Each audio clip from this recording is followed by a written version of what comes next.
So if you're a hired gun or a sideman in a more established act and you're on tours all the time, but are hoping to still push your own solo material, here's something you can do. Hey everybody, my name is Travis Mark. I'm the host of the Musician's Mentor podcast and now the Musician's Mentor YouTube channel. If you've been here before, welcome back. If you're new, welcome. Please do me a favor regardless and hit that subscribe button. You can also feel free to share, like, or comment. And don't forget to check out the interview features on the playlist section for the podcast, or simply search Musician's Mentor Podcast on your preferred streaming platforms. Today I want to talk about something that you can do if you are a hired gun or session player for an artist who spends a lot of time on the road but has a lot of days off. This is especially beneficial if you are a sideman or hired gun that still have aspirations to push your own music.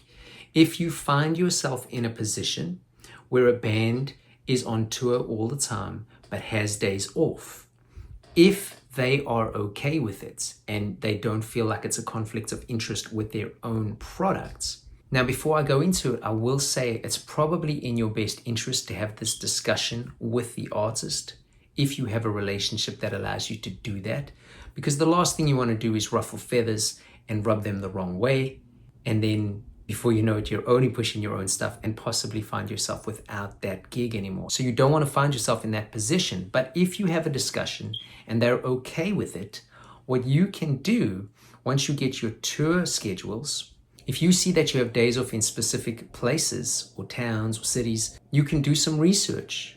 Find venues that would hire acts like yours, pick up the phone and say, hey, I'm so-and-so, I play with such and such an artist, and we're going to be in town on these dates.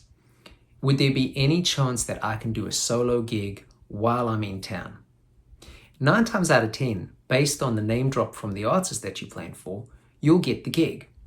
So by doing that, you get to expose your own music and essentially set up a tour that you might not have had the funding for had you set it up away from playing with this artist. And you expose your music to more people than what may have heard it if you didn't do this. Now, sure, it takes more work because you're playing with the artist on, say, Monday nights and you're doing a solo gig on Tuesday, or you're playing with the artist on Monday night and then going to do a solo gig afterwards or before, or whatever logistically makes sense. But it's a great way to stay motivated and continue to drive your own success, even if at more of a moderate level than, say, this artist you're playing with, and keep your chops up and your creativity up in regards to this side of your career. It's just food for thought. I'm not saying you have to do it, obviously. This is just something that some people neglect to think about when they're on the road with other artists. And again, you do need to keep in mind that if this is going to ruffle feathers with the artist and potentially jeopardize your gig, this might not be something you want to do. To bring it back to me personally, I was in a band many years ago, and at the same time I had finished up this record, which I was hoping to market as a band. I'd actually played everything on the record, but I'd started taking a backpack worth of CDs to my gigs with this other band, and I would hand these CDs out to the people that came. I just give them away for free. I didn't think it was a problem, but the band did have a problem with it. In hindsight, I probably should have had the conversation. I didn't think it would be an issue.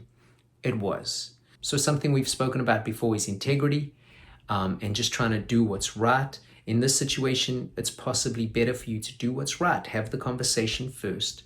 And if they say, yeah, cool, no problem, most times they will, figure out if you can do some solo shows and rock and roll.